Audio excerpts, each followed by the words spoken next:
네, 여러분 안녕하세요. 김태형입니다. 자, 이제 이번 시간부터는 우리가 회로의 회로망 함수에 대해서 공부를 해보도록 하겠습니다.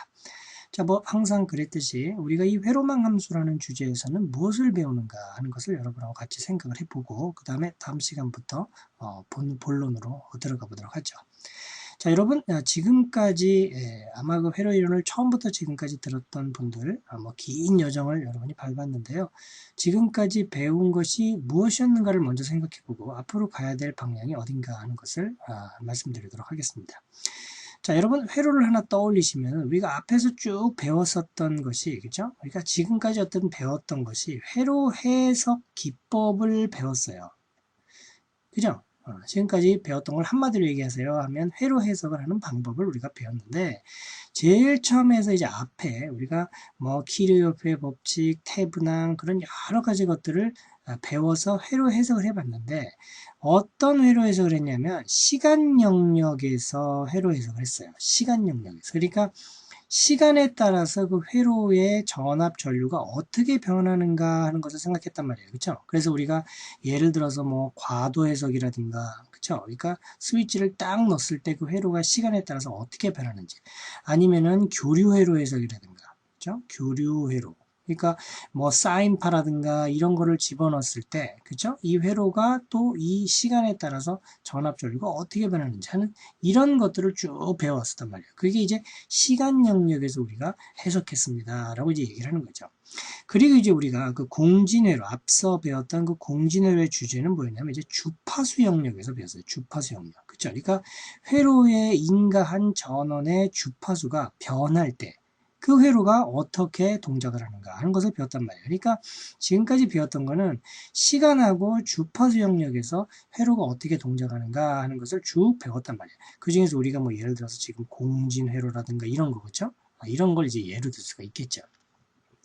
자, 그런데 이제부터는 우리가 회로망 함수라는 어떤 새로운 수학적인 도구를 도입을 할 겁니다. 근데 이것을 도입하는 이유는 우리가 이 회로 해석 기법에 새로운 어떤 의미를 부여하자는 얘기예요.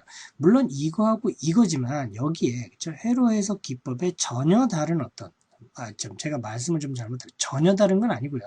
시간하고 주파수 하여튼 이건 그대로 가는데, 이 회로 해석 기법을 좀 다른 관점에서 보자. 즉 회로를 이렇게 하면 쓰죠. 회로를, 그렇죠? 입력, 그렇죠?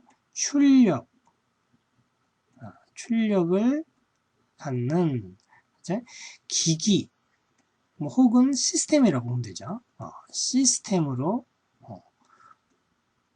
보는 그런 해석. 시스템으로 보는 해석 기법. 이렇게 제가 한번 써볼게요. 됐죠? 그러니까 물론 여기서도, 그쵸? 앞에서 우리가 이걸 공부할 때도 이 회로는 입력과 출력이 있다라는 것이 항상 그 암암리에, 그쵸? 회로 입력과 출력이 있다는 것을 전제로 해서 우리가 배웠던 거예요. 그렇지만은 회로를 입력 출력을 갖는다는 어떤 구체적인 그 수학적인 도구가 없었어요. 그냥 그렇다 하고만 알고 있었지만 이제는 그런 수학적인 도구를 우리가 도입을 하는 거예요. 그게 이제 회로망 함수인데, 이걸 가지고 회로의 해석을 한번 해보자는 얘기예요. 근데 왜 이걸 가지고 하냐면 이제는 회로가 입력하고 출력을 갖는 기기이기 때문에 그렇죠. 그렇죠? 그러니까 무슨 얘기냐면 우리가 지금까지 생각했던 회로를 딱 보시면 내가 이렇게 네모로 한번 그려볼게요. 네모로. 그렇죠? 그러면 전원이 있었고 그 다음에 앞에서 배웠던 이런 것들을 생각해 보세요. 그러면 전원이 있었죠. 그 다음에 각 소자의 전압, 전류 그 값들을 구했잖아요. 그렇죠? 근데 이제는 그렇게 하지 말고 예를 들어서 전원, 그 전원을 하나의 입력으로 보는 거예요. 그렇죠? 어떤 입력이 이 내가 설계한 회로에 들어갔을 때 어떤 특정 소자에서 우리가 뭐 전압이나 전류를 뽑아낼 수 있을 거 아니에요. 그러니까 그걸 내가 출력으로 보자는 얘기죠. 그렇죠? 그러니까 이 입력은 이런데 이 회로에 이런 입력을 집어넣었을 때 이런 출력이 나옵니다라고 표현하기 위한 어떤 구체적인 수학적인 도구가 지금 없었다고요. 근데 그게 바로 이제 회로망 함수다는 얘기예요. 됐죠? 그래서 제가 앞에서 말씀드린 것처럼 물론 우리가 지금까지 했던 게 입력, 전원 집어넣고 아니면 특정 소자에서 출력을 뽑아내는 거, 그게 입력, 출력 그거였어요. 그렇죠? 그렇지만은 입력과 출력의 관점에서 이 회로를 내가 보지는 않았단 말이에요. 그게 이제 뭐랄까 그 회로를 단순한 어떤 기기 입장에서 보고 우리가 한 게 아니라 이거를 위한 어떤 기초 작업을 한 거죠. 시간 영역에서 해석하는 능력을 배웠고 주파수 영역에서 해석하는 능력을 배웠는데 이제는 이런 능력이 갖추어졌기 때문에 이제 회로를 하나의 기기로 보는 거예요. 이제 설계자의 입장에서 야 입력을 이런 거 집어넣었을 때 출력은 어떤 게 나온다. 그리고 입력과 출력의 관계를 나타내는 함수가 바로 회로망 함수인데 이 회로망 함수의 관점에서 이제 이 회로를 보게 되는 거예요. 즉 이 회로를 이제 하나의 시스템으로 보게 된다는 얘기예요. 그렇죠? 그리고 여기가 이제 여러분 그 시스템 이론 뭐랄까요 그 신호와 그 시스템 뭐라 그러죠?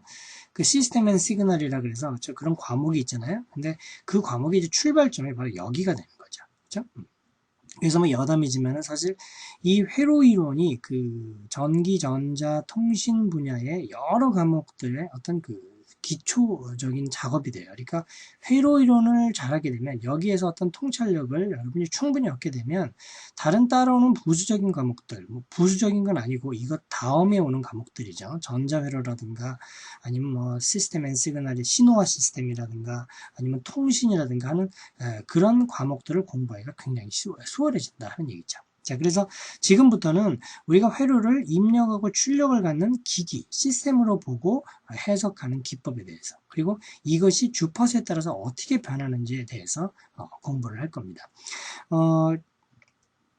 아마 이게 추상적으로 들릴 수 있겠지만은 이제 회로망 함수를 구체적으로 공부해 나가면 이런 거구나 하고 여러분이 아시게 될 겁니다. 그리고 앞에서도 이제 간혹 이런 공부를 했었기 때문에 그렇게 어렵지 않게 여러분이 배우게 될 걸로 생각합니다. 됐죠? 네, 그럼 이제 다음 시간부터 출발하도록 하겠습니다. 네.